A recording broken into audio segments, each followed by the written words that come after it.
India speaks daily में आपका स्वागत है। इंडिया स्पीक्स डेली को सब्सक्राइब करें, इसके बेल आइकन को जरूर दबाएं। ज्वाइन बटन के जरिए आप इसकी सदस्यता जरूर लें और यदि इसका कंटेंट आपको गुणवत्तापूर्ण लगता है तो आप 100 रुपीज़ पर मंथ का सब्सक्रिप्शन जरूर पे करें।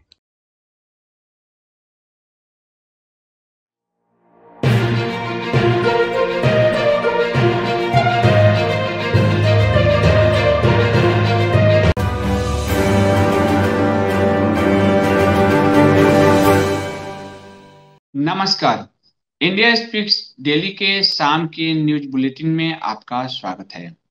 आज हम शुरुआत करेंगे बिहार विधानसभा चुनाव से। राजनीति की प्रयोगशाला कही जाती रही है बिहार, और हमेशा से वो राजनीति की प्रयोगशाला ही रही है। जब आपातकाल में पूरा देश त्राहि त्राहि कर रहा था तो बिहार से ही परिवर्तन की बयार बही थी। महात्मा गांधी को महात्मा बनाने वाला बिहार ही था, और दुनिया का जो सबसे पहला गणतंत्र जो है वो बिहार की धरती से ही उसकी नींव पड़ी, वैशाली से। इस बार भी बिहार लगता है नीतीश कुमार को धोखा देने की स्थिति में है, और राजनीति का ये प्रयोगशाला एक नए प्रयोग को दोहराने जा रहा है। रामविलास पासवान की लोक जनशक्ति पार्टी एनडीए से अलग हो चुकी है, अब वो एनडीए का हिस्सा नहीं है। बिहार फर्स्ट, बिहारी फर्स्ट के नारे के साथ चिराग पासवान ने चुनाव की घोषणा कर दी है। अपने चुनावी दृष्टिपत्र घोषणा पत्र को जारी किया है, और उससे पहले उन्होंने रैली भी निकाली थी। अटल बिहारी वाजपेयी, पूर्व प्रधानमंत्री अटल बिहारी वाजपेयी ने नीतीश कुमार को लेकर, और खासकर अरुण जेटली और प्रमोद महाजन के कहने पर जो प्रयोग किया था, वो प्रयोग अब भारतीय जनता पार्टी के गले की हड्डी बन चुकी है। नीतीश कुमार को आधी सीटें मिली थी, आधी टोटल में नहीं, 30-32 सीट सिर्फ मिली थी, और भाजपा 60 से 62 के करीब सीट थी। तब भी भाजपा ने छोटे भाई की भूमिका स्वीकार की, बड़े भाई की भूमिका में नीतीश कुमार को रखा, और उसके बाद नीतीश बढ़ते गए, भाजपा सिमटती गई या फिर स्थिर रही।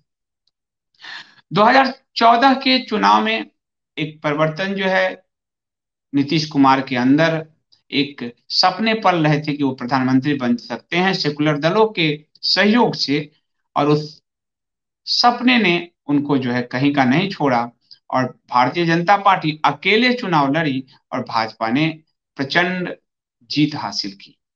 उसके बाद जो 15 में विधानसभा चुनाव हुआ, उसमें भी भाजपा अकेले गई, और नीतीश कुमार ने अपने चिर प्रतिद्वंदी लालू यादव के साथ मिलकर, कांग्रेस के साथ मिलकर चुनाव लड़ा। भारतीय जनता पार्टी वहां हार गई। उसके बाद फिर से लालू और नीतीश दोनों के हित टकराए, दोनों अलग हुए, और फिर से भाजपा और नीतीश की पार्टी जेडीयू फिर से सरकार चलाने लगी। लेकिन ये हर कोई जानता है राजनीति में कि नीतीश अवसरवादी है, और भारतीय जनता पार्टी को भी ये लग गया कि अकेले दम पर बिहार की जो जातिगत राजनीति है उसमें उलझ उलझना बड़ा मुश्किल है, और वो उत्तर प्रदेश से लेकर त्रिपुरा तक सफलता तो अकेले दोहरा सकते हैं विधानसभा में, लेकिन बिहार अभी भी उनके लिए वाटरलू है। भारतीय जनता पार्टी सोचती रही, लेकिन पता नहीं, कहा जा रहा है कि चिराग पासवान ने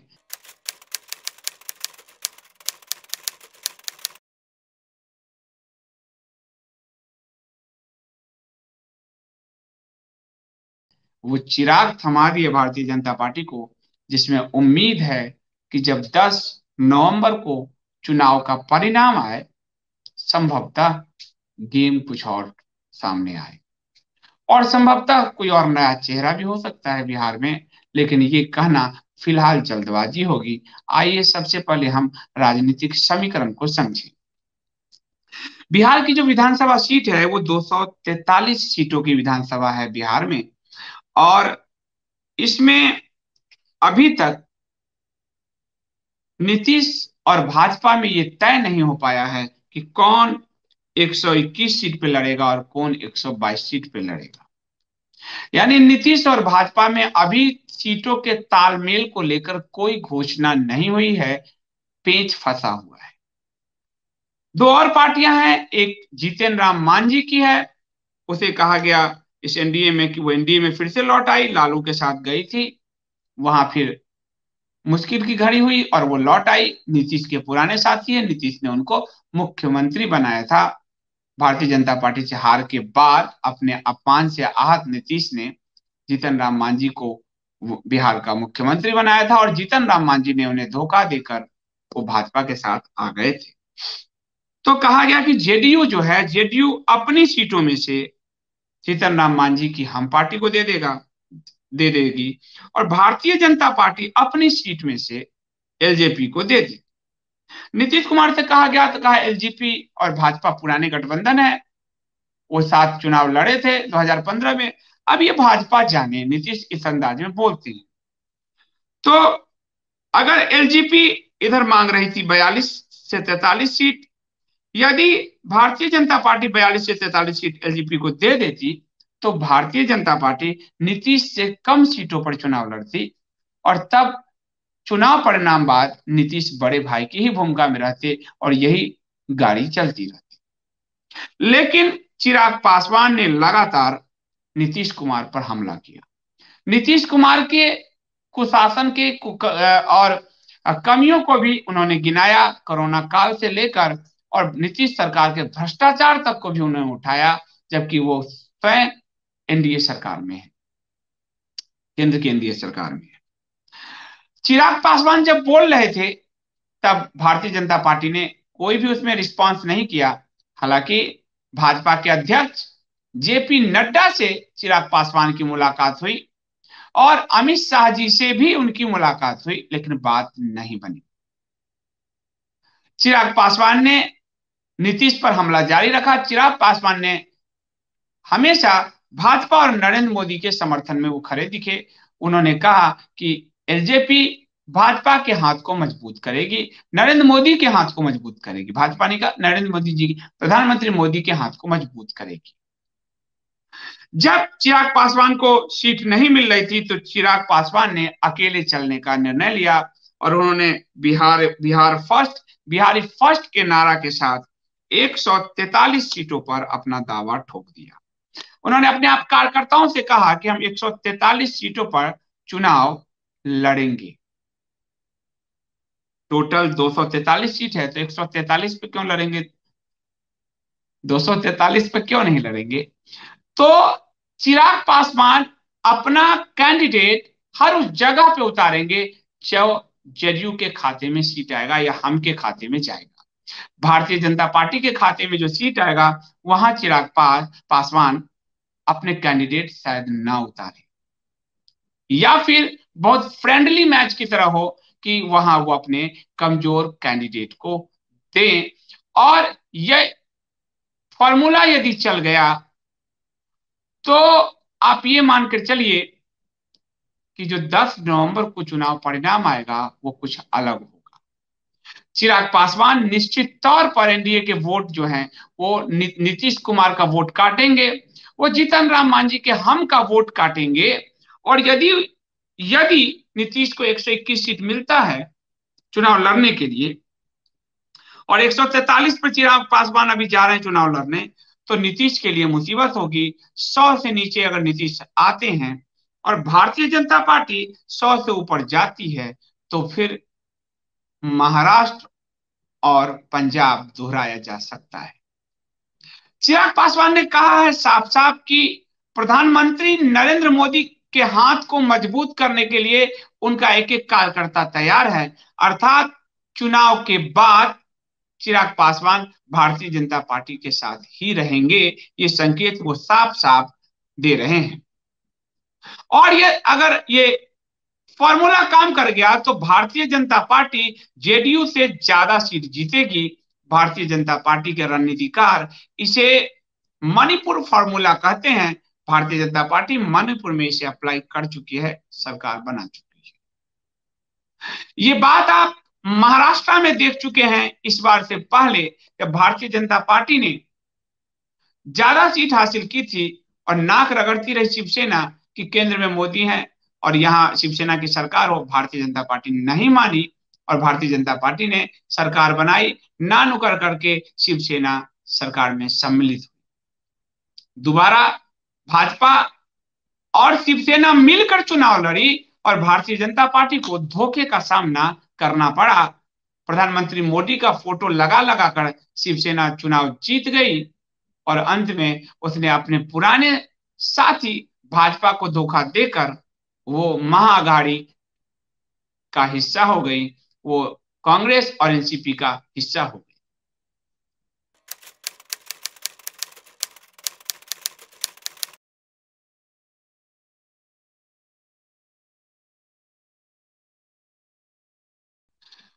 पंजाब में जो पुराने साथी है भाजपा के अकाली दल, भाजपा ने उन्हें नहीं छोड़ा। भाजपा कृषि बिल जो लेकर आई, ये अकाली पहले कृषि बिल का सपोर्ट कर रहे थे, लेकिन जब उनको पता चला कि इससे तो उनका नेटवर्क ध्वस्त हो जाएगा, ये जो बिचौलिया तंत्र उन्होंने बनाया है, तो वो मैदान में उतर गए भाजपा के खिलाफ। भाजपा ने बिल्कुल नहीं मनाया, जाने दिया, इस्तीफा दिया। सिमरनजीत कौर ने, भाजपा ने कहा स्वागत है आपका। अब यदि बिहार में दोनों के पास चुनाव लड़ने के लिए 243 सीट में से 121, 122 सीटें आती है और 143 सीटों पर चिराग पासवान अपने कैंडिडेट उतारते हैं, वो भाजपा के साथ फ्रेंडली होंगे, भाजपा के कैंडिडेट के खिलाफ नहीं उतारेंगे, तो निश्चित तौर पर एक दलित पार्टी के नाते उनके हम पार्टी को वो ध्वस्त करेंगे, जीतन राम मांझी को। मांझी पर भी भरोसा नहीं किया जा सकता क्योंकि उन्होंने भी धोखा दिया है, और रामविलास पासवान पे भी आप कैसे करेंगे क्योंकि रामविलास पासवान तो मौसम विज्ञानी है। फिर भी हो सकता है इस मौसम विज्ञानी ने अपने बेटे के पूरे कैरियर को देखते हुए उन्होंने एक दाव चला है कि यदि नीतीश को पछाड़ देते हैं और यदि नीतीश सीटों में भारतीय जनता पार्टी से नीचे रहते हैं तो एलजेपी वहां एक पांव खड़ा करेगी कि अगर बहुमत चाहिए, हमारे विधायक चाहिए, तो आपको भाजपा का कोई मुख्यमंत्री लाना पड़ेगा। नीतीश के नेतृत्व को हम स्वीकार नहीं करते। चिराग पासवान अभी भी नीतीश के नेतृत्व को स्वीकार नहीं कर रहे, वो बार बार कह रहे हैं नेतृत्व बदलिए, हम नीतीश को स्वीकार नहीं करते। ऐसे में नीतीश का सीट यदि कम होता है, भारतीय जनता पार्टी के पास सीट पर्याप्त होती है और बहुमत में लोचा होता है, एलजेपी आती है, तो वो गेम चेंजर के तरह काम करेगी और नीतीश का मुख्यमंत्री बनना सपना रह सकता है। इसलिए कई लोग जो कहते हैं कि चिराग पासवान फंस गए हैं, ये वो लोग हैं जो रामविलास पासवान की राजनीति से वाकिफ नहीं है। रामविलास पासवान ने 2005 में आखिरी बार अपने दमखम को दिखाया था, उसके बाद से वो शांत हैं। वो जानते हैं कि वो ढलते सूरज हैं, वो ढल रहे हैं, उन्हें अपने बेटे को लॉन्च करना है। वो कभी नहीं चाहेंगे कि उनका बेटा किसी भी पार्टी का पिछलग्गू बनकर पूरा पॉलिटिकल कैरियर जी। इसलिए वो एक जोखिम ले रहे हैं और उस जोखिम में है कि यदि 143 सीट पर एलजेपी अपने उम्मीदवार खड़ी करती है और अच्छी खासी जीतती है, तो रामविलास पासवान का बेटा चिराग पासवान उसी स्थिति में आ जाएगा जब पहली बार भाजपा, नीतीश और एलजेपी जो है बार बार रामविलास पासवान को मनाते रहे कि आप हमारे साथ आ जाइए, सरकार बना लीजिए। तब लालू का पराभव हो रहा था और रामविलास पासवान इस जिद पर अड़ गए कि कोई माइनॉरिटीज मुख्यमंत्री होगा तब हम आएंगे, और उस चक्कर में रामविलास पासवान का पराभव काल शुरू हो गया, नीतीश का उत्थान काल शुरू हुआ। रामविलास पासवान के अंदर ये टीस जरूर है कि उनके जो जिस वक्त वो किंग मेकर थे, उसके बाद से वो उनका पराभव काल शुरू हुआ, नीतीश का उत्थान काल शुरू हुआ। आगे वो इसी लाइन पर जा रहे हैं कि उनके बेटे का मेरे पराभव पराभव काल का तो जो भी होना है, उपरांत मेरे बेटे का जो है उत्कर्ष काल हो। और इसीलिए रामविलास पासवान को चुनावी विशेषज्ञ माना गया है, मौसम विज्ञानी माना गया है। लालू कहते हैं इसलिए एलजेपी का ये जो दाव है, जो गणितज्ञ बैठे हैं कि एलजेपी फंस गई ना, एलजेपी ने एक बहुत सटीक सकारात्मक गेम खेला है। राजनीति में हर किसी को गेम खेलने का हक है। राजनीति में कोई भजन करने तो नहीं आता। बिहार की राजनीति किस करवट बैठेगी, बिहार की राजनीति का ऊंट, वो पहले चरण का चुनाव 28 अक्टूबर को है, फिर दूसरे चरण का 3 नवंबर को, चौथे चरण का 7 नवंबर को, और पांचवा परिणाम है 10 नवंबर को। 10 नवंबर को क्या परिणाम निकलता है, ये दिलचस्प होगा। देखते हैं कि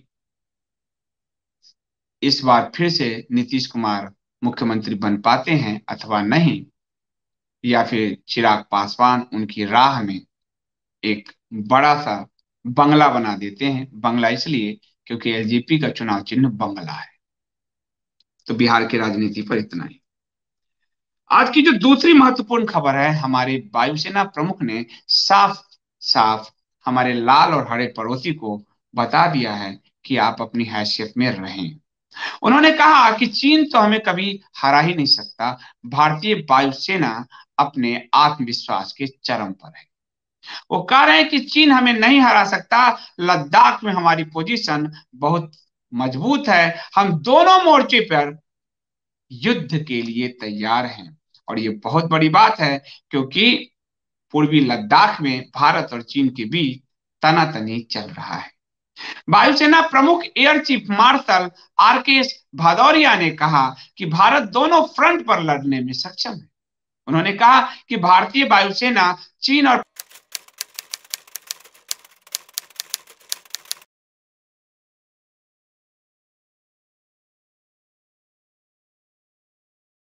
पाकिस्तान से एक साथ किसी भी संभावित युद्ध को लड़ने के लिए पूरी तरह से तैयार है। उन्होंने कहा कि भविष्य में होने वाले किसी भी संघर्ष में वायु शक्ति हमारी जीत में अहम भूमिका अदा करेगी। वायुसेना किसी भी दुस्साहस का जवाब देने के लिए पूरी तरह से संकल्पित है। लद्दाख के बारे में पत्रकारों ने उनसे सवाल पूछा था और उन्होंने कहा कि हमने सभी जरूरी जगहों पर तैनाती की है। हम किसी भी स्थिति में निपटने को तैयार हैं। हमारे आसपास पैदा होते हालातों से पता लग गया है कि सेना को मजबूत और तैयार रहने की जरूरत है। हमारे आसपास के हालातों से ध्यान दीजिएगा, ये शब्द बहुत मायने रखते हैं। और मैं आश्वासन देना चाहता हूं देशवासियों को कि भारतीय वायुसेना सबसे अच्छी सेनाओं में से एक है। चीन भी हमारी ताकत को समझ गया है। उन्होंने कहा कि हमने रिकॉर्ड समय में राफेल, चिनूक, अपाचे को परिचालन के लिए तैयार किया है। रिकॉर्ड समय में जो राफेल आया, जो चिनूक आया, जो अपाचे आया, उसको उसको परिचालन के लिए तैयार किया। यानी स्थिति तो गंभीर है, ये साफ दिखा रहा है। अगले 3 साल में राफेल और एलसीए मार्क 1 स्क्वाड्रन पूरी ताकत के साथ ऑपरेट करेंगे। चीन के साथ जारी बातचीत पर वायुसेना प्रमुख ने कहा कि यह इस बात पर निर्भर है कि डिसएंगेजमेंट पर बातचीत कैसी होती है। मुझे उम्मीद है कि बातचीत से ही मामला सुलझ जाएगा। लेकिन वर्तमान में बातचीत की जो प्रगति है बहुत ही धीमी है, उन्होंने कहा, और जमीनी हकीकत को देखकर हम कार्रवाई कर देंगे। उन्होंने साफ कहा कि बातचीत ठीक है, हमें भरोसा है, पर परिणाम बहुत धीमा है। जमीनी स्थिति जो होगा उसके अनुसार हम कार्रवाई करेंगे। इसलिए दोनों पक्षों के बीच, चीन और भारत के बीच 7वें दौर की बातचीत जो है 12 अक्टूबर को होनी तय है। इससे पहले उन्होंने कहा कि हम पूरी तरह से तैयार हैं। हम दोनों अपने जो पड़ोसी हैं उसको निपटाने में अच्छी तरह से सक्षम है। और आपको मालूम हो कि दुनिया का जो शांति सेना है, जिसमें हमारे सैनिकों के लड़ने का इतिहास है, उन्हें अभ्यास है। चाइना न लड़ने का इतिहास है, न उनके पास अभ्यास। और भारत की वायुसेना ने, भारत सरकार ने, भारतीय सेना ने चिनूक, अपाचे, राफेल सबको अपने बेड़े में शामिल किया है, मजबूत रणनीतिक बढ़त हासिल की है। और फ्रांस से निर्मित 5 राफेल लड़ाकू विमान 10 सितंबर को वायुसेना में औपचारिक रूप से शामिल हो चुके हैं। वायुसेना का यह पूरा बेड़ा पिछले कई हफ्तों से पूर्वी लद्दाख में उड़ान भर रहा है, नजर बना रखा है उन्होंने। और ऐसा होता है, ऐसा लगता है कि वायुसेना हर स्थिति से निपटने में न सिर्फ सक्षम है बल्कि आक्रामक भी है, और शायद ऐसा लगता है कि उनकी आक्रामकता भी दिखाएगी। थल सेना ने जिस तरह से आक्रामकता दिखाई गलवान घाटी में, इसलिए जब वायुसेना प्रमुख कह रहे हैं कि हम किसी भी स्थिति से निपटने में तैयार हैं, तो देश को इस पर भरोसा होना चाहिए, और ये एक बहुत अच्छी खबर है। आज की तीसरी खबर एसएसआर मामले से है। सुशांत सिंह राजपूत के मामले में लेकर एम्स के जो फॉरेंसिक एक्सपर्ट हैं, उनका एक ऑडियो लीक हुआ है, और ये ऑडियो ऑडियो रिपब्लिक के पास है। रिपब्लिक ने ही लीक किया, और कहकर लीक किया है, क्योंकि रिपब्लिक के जो सीनियर एडिटर हैं प्रकाश, उन्होंने एम्स के फॉरेंसिक हेड सुधीर गुप्ता से बातचीत के लिए उनको फोन किया था, और ये पुराना ऑडियो उनके पास पड़ा हुआ था। डॉक्टर सुधीर गुप्ता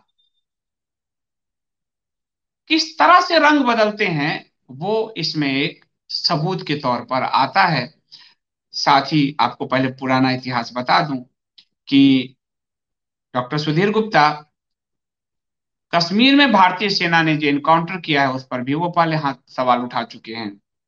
सुनंदा हत्याकांड में शुरू में उन्होंने मैच फिक्सिंग की कोशिश की, बनी नहीं, तो फिर वो थरूर के खिलाफ जो है सबूत लेकर आए, लेकिन वो मैच फिक्सिंग नहीं बनी। बन जाती तो ये मामला नहीं बनता। बाटला हाउस इनकाउंटर में शहीद बलिदान हुए मोहनचंद शर्मा का भी वो अपमान कर चुके हैं, तो उनका इतिहास संदिग्ध है।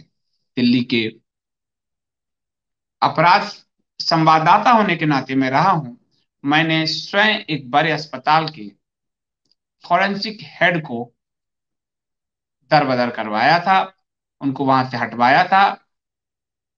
करप्शन इतना ज्यादा है कि पैसे लेकर रिपोर्ट इधर से उधर होता है। सुधीर गुप्ता का जो पुराना ऑडियो है उसमें सुधीर गुप्ता कह क्या रहे हैं? सुधीर गुप्ता कह रहे हैं उस वक्त जो लिप वो मान रहे हैं कि सुशांत सिंह की हत्या हुई है, वो साफ साफ कह रहे हैं उस वक्त। लेकिन आज जब सीबीआई अपना बयान देने जा रही थी, एनडीटीवी और आज तक ने एक आधे अधूरे रिपोर्ट के आधार पर कहा कि सुधीर गुप्ता कह रहे कि आत्महत्या किया था सुशांत ने। सुशांत के परिवार ने ये मांग उठाई है कि दूसरे पैनल से जांच हो, इस पैनल पर उन्हें भरोसा नहीं है।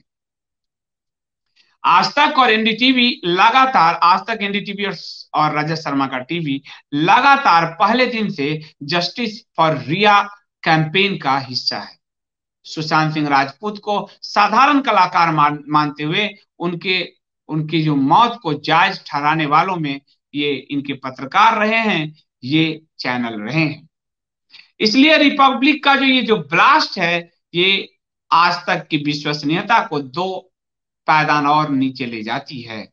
इन और एनडीटीवी की विश्वसनीयता वैसे भी कुछ नहीं है। इसमें ऑडियो जो टेप लीक हुआ है उसमें कहा गया है कि उनके पास जो तस्वीरें आई थी, उन्हें साफ लगता है कि सुशांत का मर्डर हुआ। उन्होंने ये भी कहा कि जो क्राइम सीन होता है उसको हमेशा ही क्राइम सीन को बचाना पड़ता है, उसको लॉक किया जाता है, वहां कोई जाए नहीं, लेकिन क्राइम सीन को डिस्ट्रॉय कर दिया गया। ऐसा लगता है कि कुछ छुपाने की कोशिश है। यही सुधीर गुप्ता बाद में पलट जाते हैं।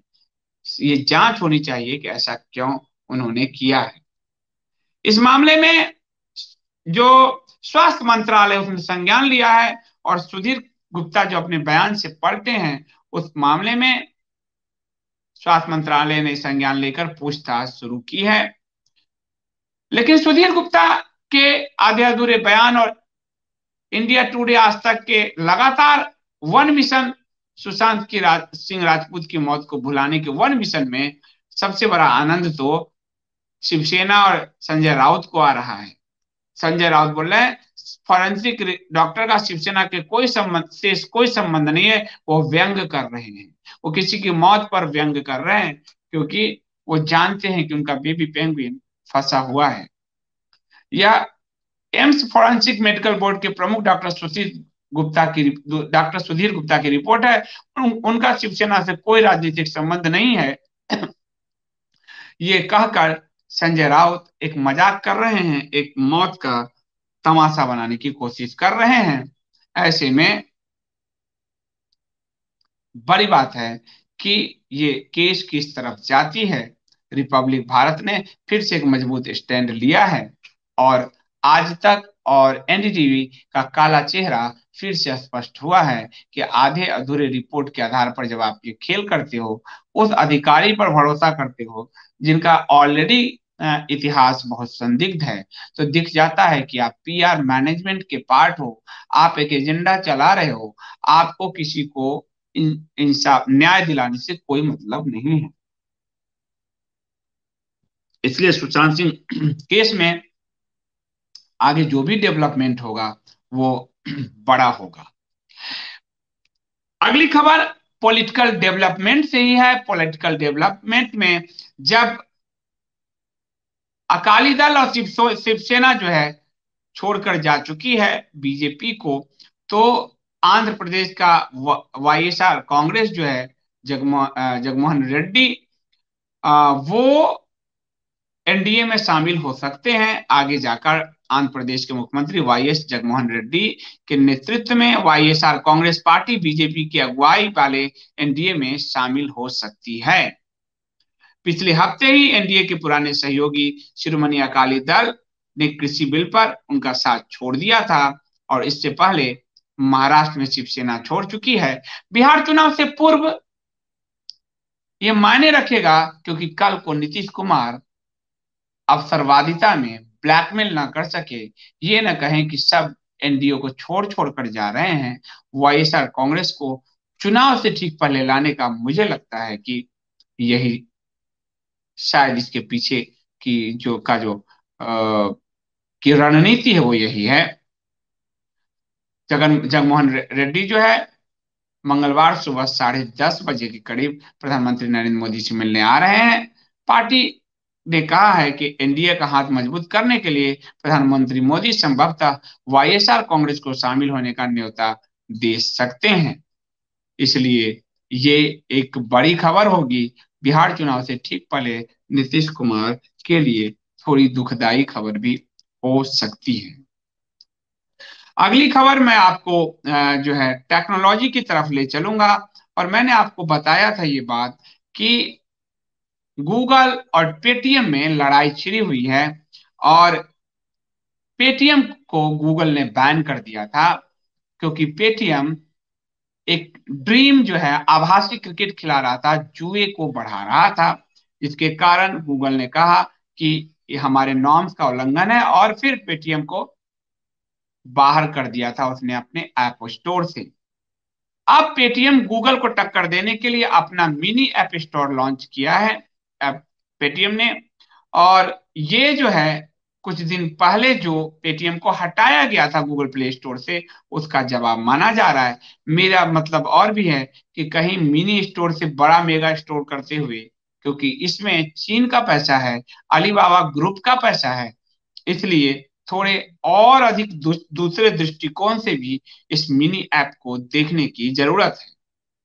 पेटीएम द्वारा खुद का मिनी ऐप स्टोर लाना मुझे नहीं लगता कि गूगल के लिए बहुत चिंता की बात होनी चाहिए, लेकिन हो सकती है, क्योंकि नजर बनाए रखने की जरूरत है। दुनिया का सबसे अमीर लोगों में शामिल अलीबाबा ग्रुप इसके पीछे है। 45% शेयर पेटीएम में शायद उन्हीं उन्हीं के पास है। पेटीएम का जो एक्सेस है वो पेटीएम के एंड्रॉयड मिनी ऐप स्टोर का फायदा ऐप डेवलपर्स और ब्रांड्स को भी मिलेगा, क्योंकि इसकी पहुंच और डिस्ट्रीब्यूशन काफी है, क्योंकि पेटीएम के नेटवर्क में ही 15 करोड़ एक्टिव यूजर है। इसलिए अगर वही डाउनलोड कर लेते हैं तो पेटीएम की बहुत बड़ी जीत मानी जाएगी। पेटीएम ने अपनी वेबसाइट पर बताया है कि mini app store open source technology जैसे HTML और जावा स्क्रिप्ट को इंटीग्रेट करेगा और पेटीएम ऐप के 15 करोड़ एक्टिव यूजर्स को एक्सेस देगा। कैसे? जैसे आप मान लीजिए कि हमारा अभी ऐप आए इंडिया स्पीक डेली का और गूगल हमें बैन कर दे, तो हम इंडिया स्पीक डेली वेब पर आपको वो लिंक देंगे और हमें हमें पढ़ने वाले जितने यूजर्स हैं वो वहां से उसको डाउनलोड कर सकते हैं।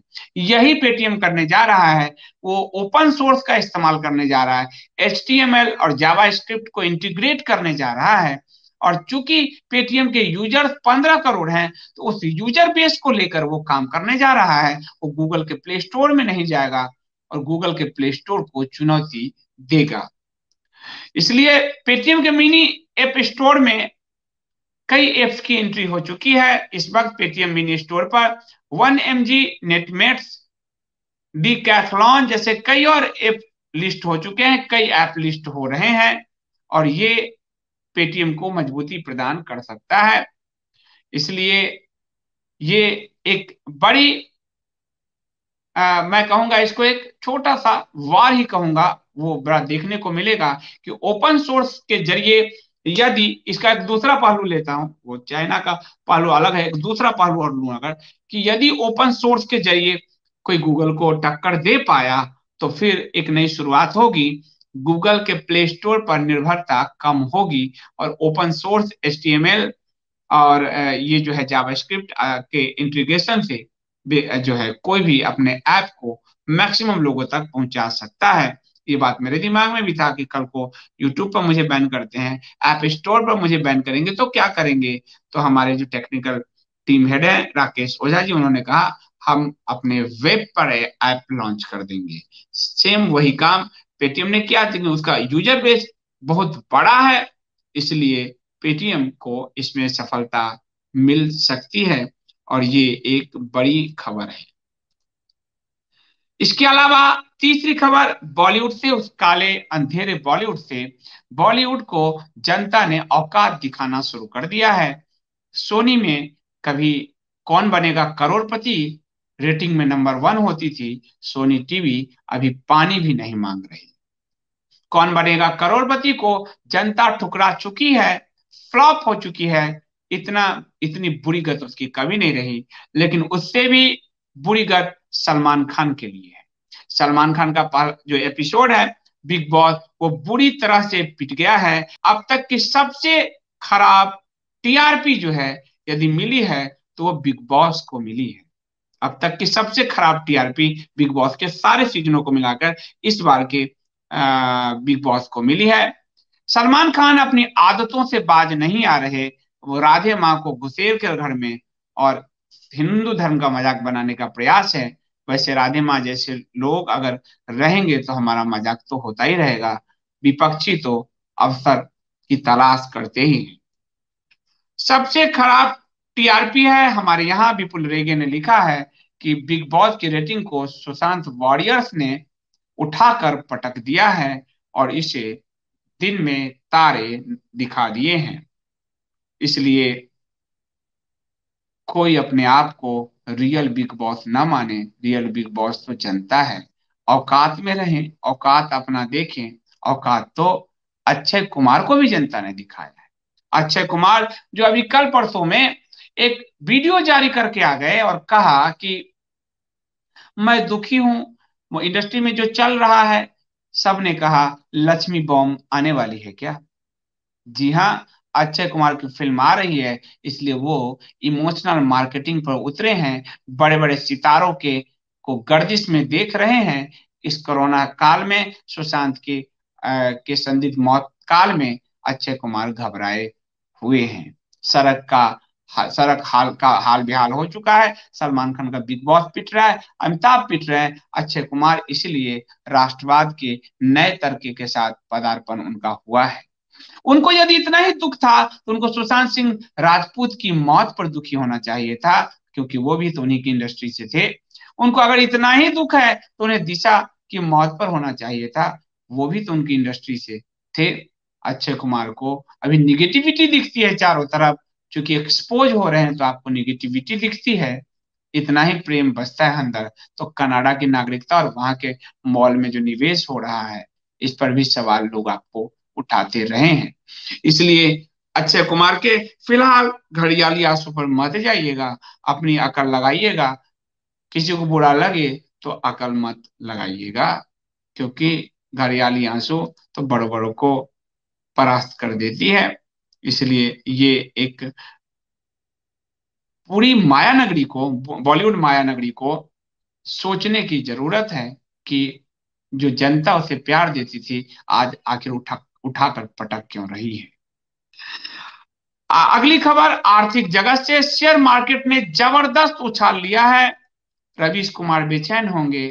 तथाकथित आर्थिक विशेषज्ञ, जिनकी पूरी आर्थिक विशेषज्ञता शेयर मार्केट बेस्ड होती है, उन्हें बता दूं कि टीसीएस का मार्केट कैप 10 लाख करोड़ के पार चला गया है, निवेशकों को माला माल कर गया है। मैंने आपको बताया था कि आखिरी खबर में आपको हमेशा एक हमेशा दिया करूंगा बिजनेस का। आज देश विदेश नहीं देता हूं, आज बिजनेस की ही देता हूं। शेयर मार्केट का जो आगाज है वो जबरदस्त है। सेंसेक्स जो है 365 अंक ऊपर जो है, सेंसेक्स 365 अंक ऊपर है। निफ्टी 11,515 के आसपास है। और ये अच्छी बात है, क्योंकि त्योहार त्योहार के सीजन में यदि इकोनॉमी को बूस्ट मिलता है तो ये भारत के लिए अच्छी बात है। नवरात्रि के बाद दिवाली, और ये पूरा फेस्टिव सीजन होता है।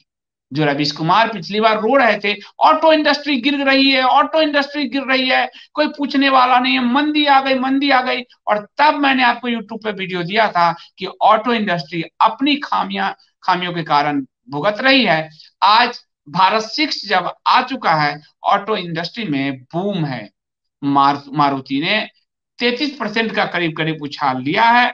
शेयर बाजार में जो बाहर दिख रही है, वो रवीश जैसे बकैतों के मुंह पर कालिख मल देगी, क्योंकि उसे ये लगता है कि वो हर मामले का विशेषज्ञ है। मैं आर्थिक विशेषज्ञ नहीं हूं, लेकिन जिस तरह से टीसीएस अपने ऑल टाइम हाई पे गई है, सॉफ्टवेयर से लेकर त्योहारी सीजन में ऑटो तक का जो ये स्थिति है, ये दिखाता है कि भारत का जो आर्थिक मंदी है, वो भारत का मंदी नहीं था। दुनिया में कोरोना संकट की जिस दौर से दुनिया गुजर रही है, जहां बड़ी बड़ी इकोनॉमी धाराशायी हो गई, वहां भारत अकेला है जो प्लस के साथ है। बाकी सब निगेटिव जो है, जीडीपी के हिसाब से सबकी निगेटिव में इकोनॉमी है। इसलिए होप नहीं खोना चाहिए, आशान्वित रहना चाहिए। और मानव, हम तो उस दौर से, जब पूरी दुनिया के 60 और 30% जीडीपी होती थी, 30%, और हमको माइनस में ब्रिटेन ने धकेला, हमने जब वहां से छलांग ले लिया, तो कोरोना संकट हमारा क्या बिगाड़ लेगा। लेकिन आपको और बताऊं कि आप लोग अपना ध्यान जरूर रखिएगा। लापरवाही मैं देख रहा हूं, मैं जहां हूं दिल्ली में, लोग वीकली मार्केट में जा रहे हैं, यहां से वहां जा रहे हैं, बिना मास्क के जा रहे हैं। कुछ मत कीजिए, मास्क लगाइए और घर में आप गिलोय का काढ़ा पीजिए, कुछ नहीं होगा। ये मैं आपको गारंटी गारंटी देता हूँ। और क्योंकि मैं आपको अपने अनुभव से बता रहा हूँ, क्योंकि मैं यही अपनाता हूँ। मास्क के साथ आता हूँ, मास्क के साथ जाता हूँ अपने ऑफिस। आपको लगता होगा झूठ बोलते हैं, ये रहा मेरा मास्क, इसलिए मैं झूठ नहीं बोलता। तो बहुत बहुत धन्यवाद आपका।